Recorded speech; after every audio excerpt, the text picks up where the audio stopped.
Hello everyone, कैसे हैं आप लोग? क्या हाल चाल है? उम्मीद करते हैं सब लोग बढ़िया होंगे। ठीक है। आज का जो नया सेशन है वो बहुत ही इंपॉर्टेंट सेशन है, इसको बिल्कुल भी मिस नहीं करना है।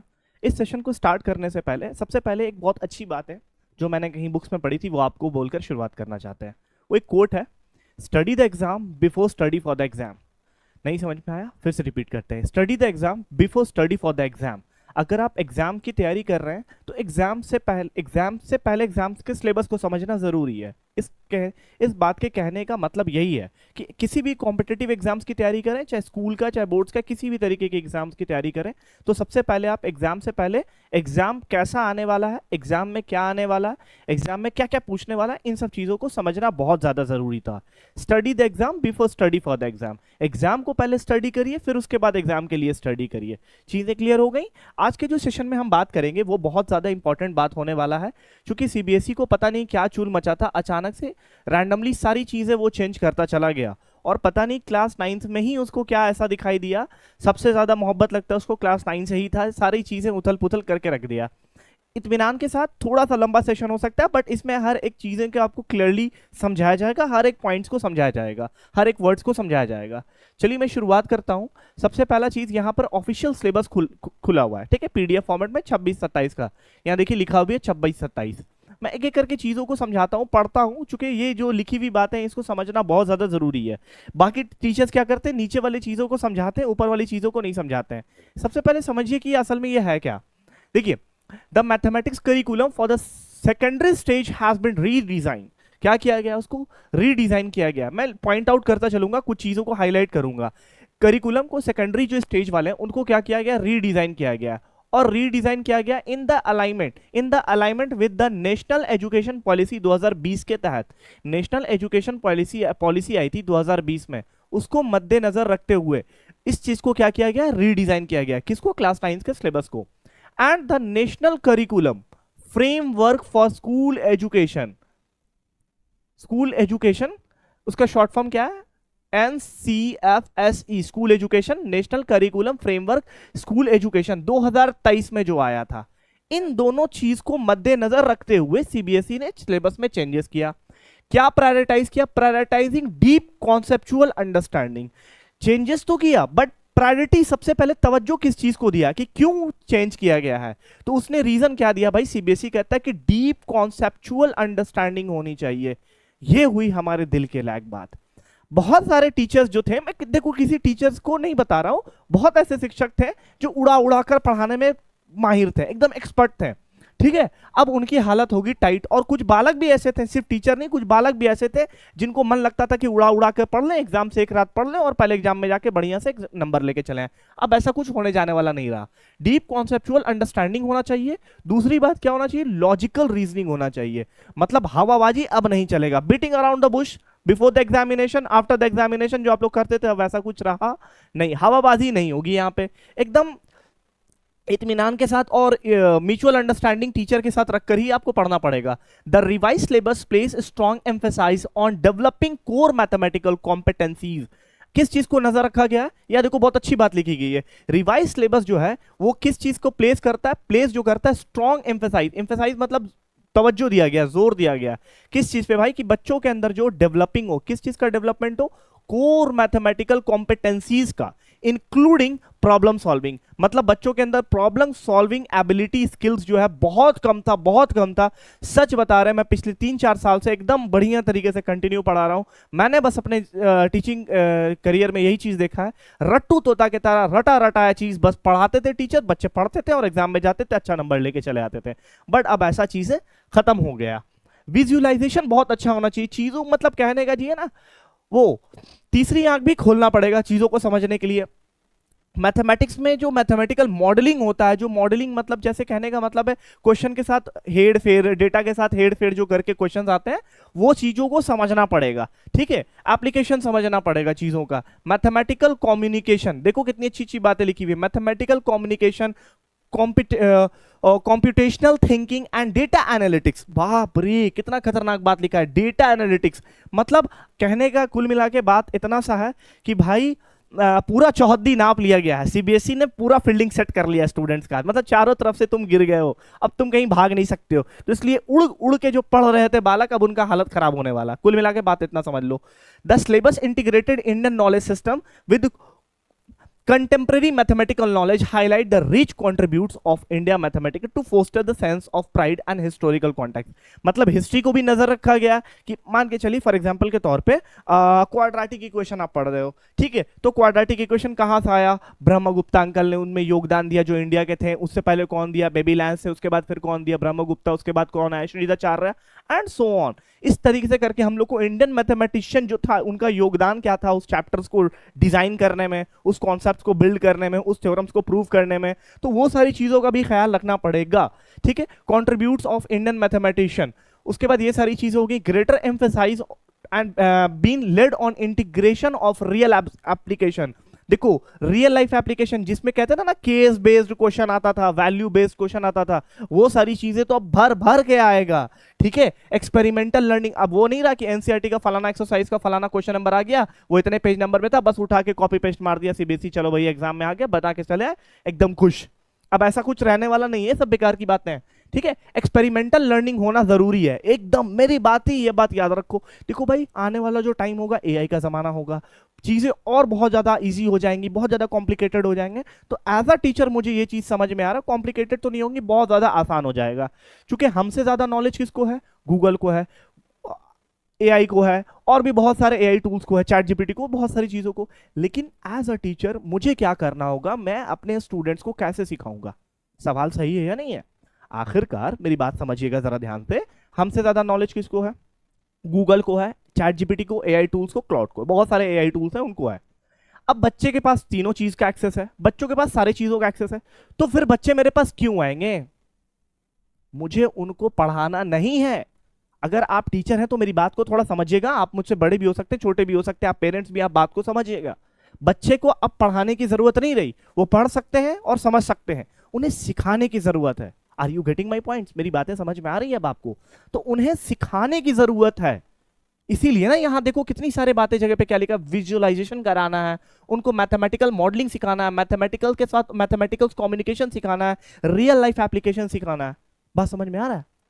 तो ये सारी चीजें सिखाना जरूरी है, पढ़ाना नहीं। और टीचर के साथ सिखाने के साथ साथ एक चैलेंजेस और है, कंसंट्रेशन स्पैम बहुत कम हो चुका है, ज्यादा देर तक बच्चे टिक कर लेक्चर्स नहीं देख पाते हैं, क्लास में बैठ नहीं पाते हैं, तो उनको एडुटेन करना पड़ता है। इंटरटेन तो खैर मेरे अंदर वो स्किल नहीं है कि मैं अपने बच्चों को इंटरटेन करूं, एडुटेनमेंट थोड़ी बहुत आती है, तो क्लास में बैठा के भी रखना है। तो ये सारी चीजें अब टीचर के सामने चैलेंजेस आते जा रही है। टीचर के लिए भले पीपीटी बनाना बहुत आसान हो गया है, मैथ्स की टाइपिंग कराना बहुत आसान हो गया, कोई लेक्चर्स का थंबनेल बनाना आसान हो गया, कोई लेक्चर्स के लिए पीपीटी बनाना बहुत आसान हो गया, बट स्टूडेंट को बैठाना क्लास में वो बहुत मुश्किल हो गया। बात समझ में आ रहा है? तो टीचर्स, ये जो सिलेबस डिजाइन हुआ ये सिर्फ स्टूडेंट्स के लिए नहीं है। अगर आप एज अ टीचर आप सोच रहे हो कि ये जो सिलेबस में चेंजेस किए गए हैं सिर्फ बच्चों के ऊपर बर्डन डाल दिया गया है ना, ऐसा कुछ नहीं है, ये टीचर्स के साथ भी एक चैलेंजेस है। अगर आप सही से देखोगे समझोगे तो, गहरे विचार वाले होगे तो अब समझ में आएगा, वरना ऐसे आपको समझ में नहीं आएगा। ठीक है भाई, तो ये सारी चीजें यहां लिख रखी है, जो जो इंपॉर्टेंट बात था मैंने पढ़ लिया।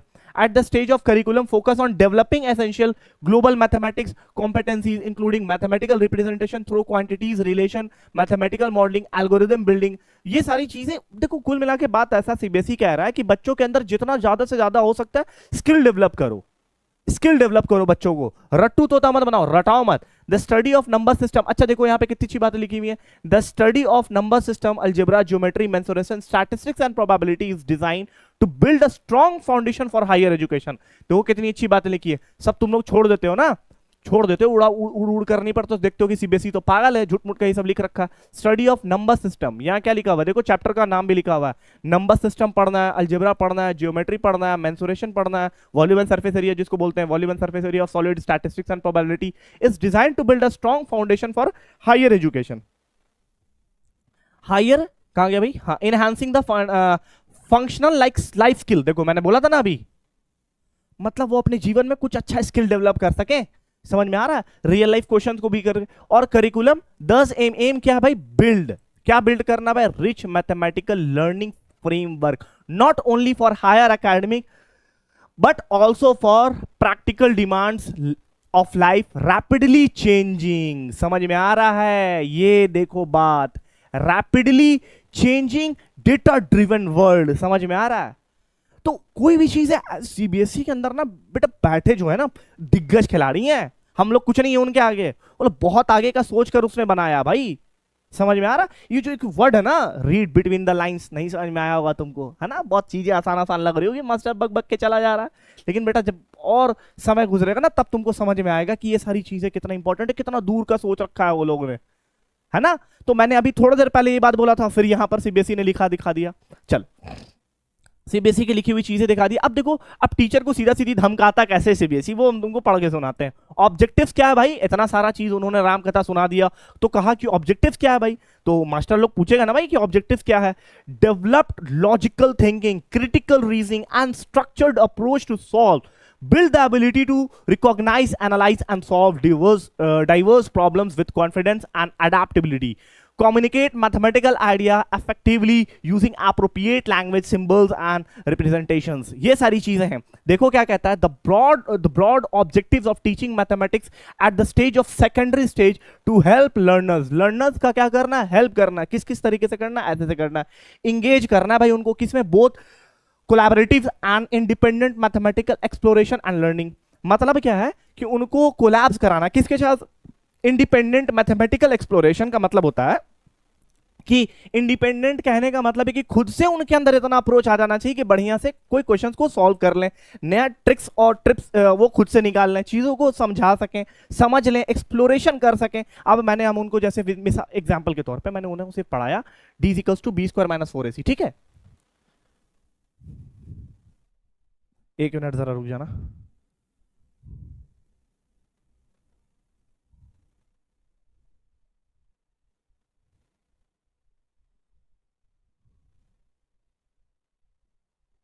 ठीक है, तो कहने का मतलब क्या है कि मैंने उनको हम पढ़ाया d = b² - 4ac।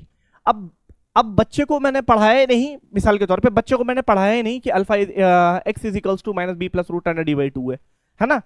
रूट्स निकालने का तरीका नहीं बताया।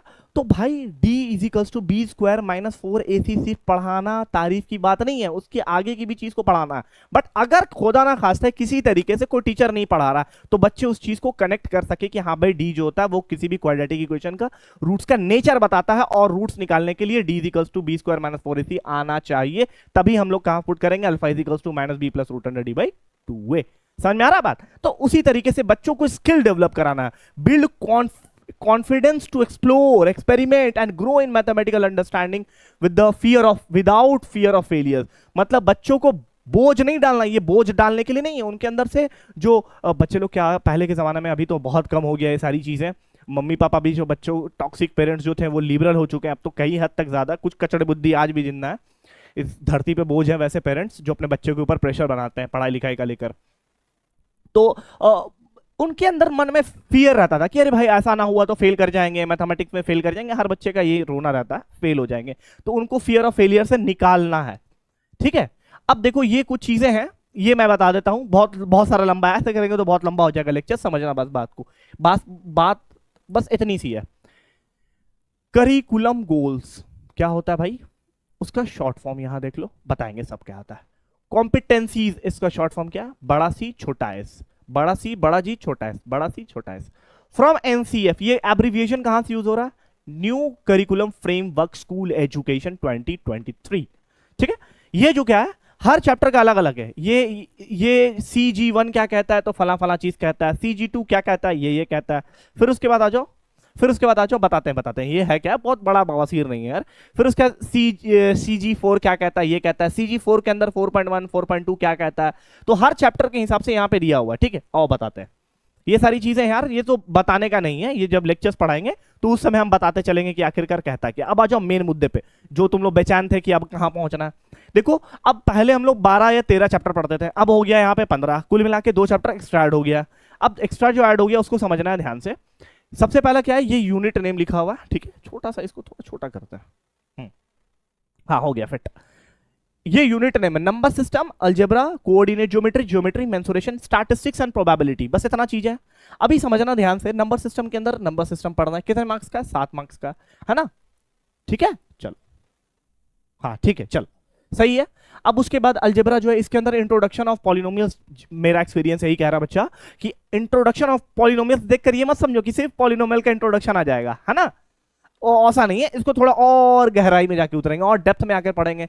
सीक्वेंसेस एंड, हाँ ये क्या भाई, सीक्वेंसेस एंड प्रोग्रेशन, ये जो था ना भाई एपी से एपी चैप्टर जब क्लास 10th में पढ़ा जाता था तो उसमें सबसे पहले बच्चों को समझाया जाता है सीक्वेंस क्या होता है, उसके बाद क्या होता है प्रोग्रेशन क्या होता है, ठीक है। तो वो सारी चीजें भी अभी आपको यहां देखने को मिलेगी। Exploring algebraic identities, linear equation in 2 variables, ये थोड़ा सा देखो, ये जो चीज है ना, ये देखो आइडेंटिटीज, ये जो देख रहे हो,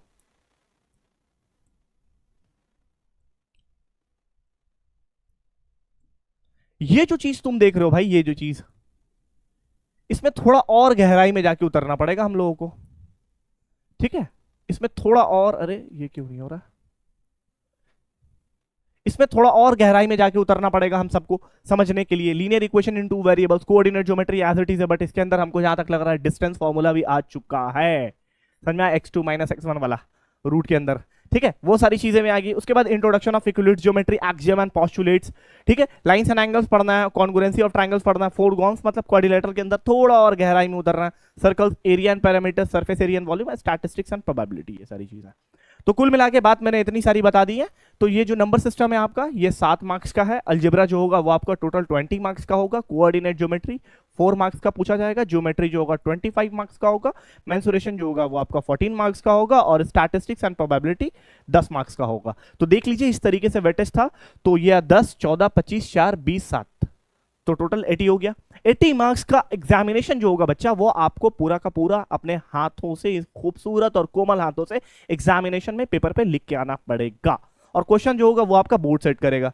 चीजें क्लियर हो गई यहां तक। अब देख मेरा भाई, तेरे को थोड़ा और एक और बात बताते हैं। मेरा छोटा भाई, छोटी बहन, देख थोड़ा ध्यान समझ ले। एक चीज और दिखा दे रहा हूं तेरे को।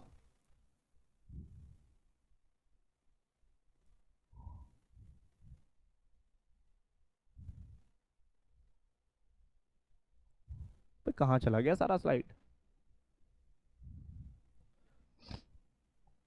एक चीजें और तो मैं बता रहे हैं।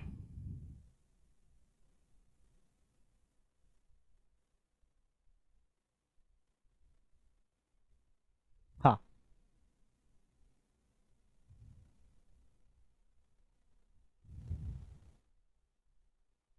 ये चीज अभी जो तुम लोग पूछ रहे थे ना, अभी जो तुम लोग सोच रहे थे कि ये सब क्या है, ये सब क्या है, ये चीज क्या है, वहां पर लिखा मिलेगा CG1। अब देखो CG1 कहता क्या है। अब देखो हम तुमको समझा रहे हैं, पहले ये समझ लो, पहले ध्यान से देखो। नंबर सिस्टम है तो उसके अंदर पढ़ना क्या है, ये चीज ऐसे ऐसे पढ़ना है। देखो नंबर सिस्टम है ना, थोड़ा सा ये नया एक्स्ट्रा ऐड कर दिया भाई, ये एक्स्ट्रा ऐड कर दिया। देखो ये प्रूफ ऑफ इररेशनलिटी है ना, √2, √3, ये प्रूफ करने वाला 10th क्लास में पढ़ना था, बट अब 9th क्लास के अंदर पढ़ना है। ऐसे बहुत सारी चीजें हैं। अब तुमको हम बता रहे हैं, वो सब छोड़ो, ये सब तो पढ़ने की चीजें भाई बहुत इजीली समझ में आ जाएगा। लेकिन ये समझ लो मेरे भाई, CG1 और C1.1 याद रखना। CG1, चल दिखाते हैं CG1 कहता क्या है। आओ CG1, हाँ आ जाओ। CG1 देखो आया।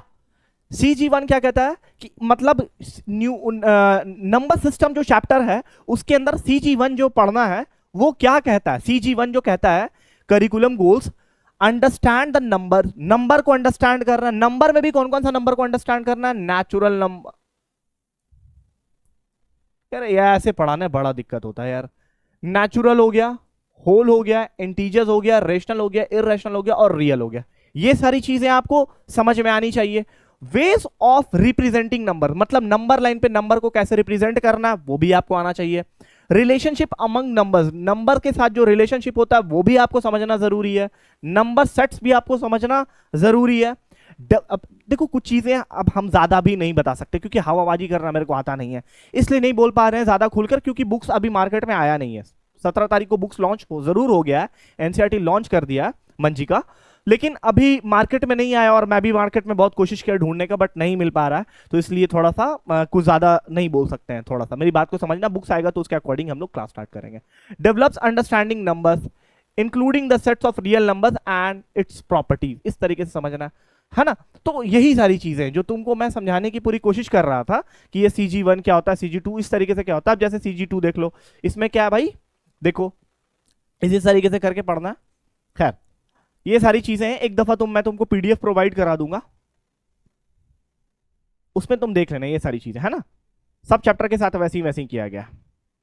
देखो थोड़ा सा और अगर हम डिटेल में देखें, तुमको सीक्वेंस एंड प्रोग्रेशन ये नया चीज हम बता देते हैं। सीक्वेंस क्या होता है, सीक्वेंस कैसे लिखा जाता है, वो सारी चीजें।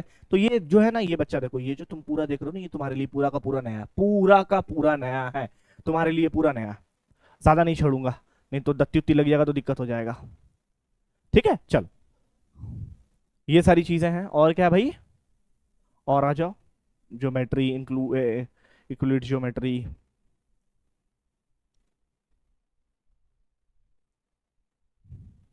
ये एरिया है, वॉल्यूम एंड सरफेस एरिया, इस तरीके से करके पूरा एक एक चीज को डिस्कस किया हुआ है। मैं यहाँ तो डिस्कस नहीं कर सकते हैं, बहुत लंबा हो जाएगा लेक्चर्स, और प्लस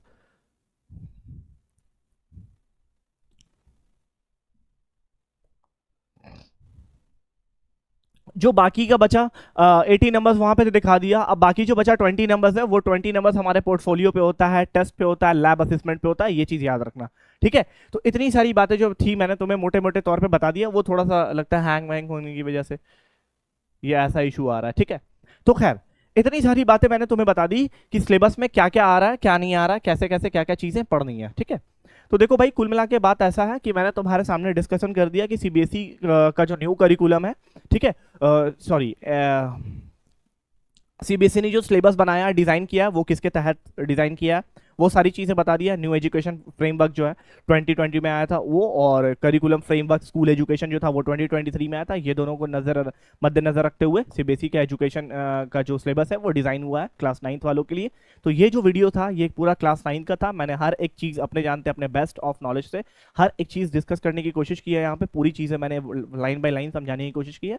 अगर आपको ये वीडियो अच्छा लगा हो तो आप अपने दोस्तों तक जरूर शेयर करना, और हमारे चैनल पे पहली दफा आए हो तो हमारे चैनल को जरूर सब्सक्राइब करके जाना। थैंक यू सो मच, जय हिंद, बाय।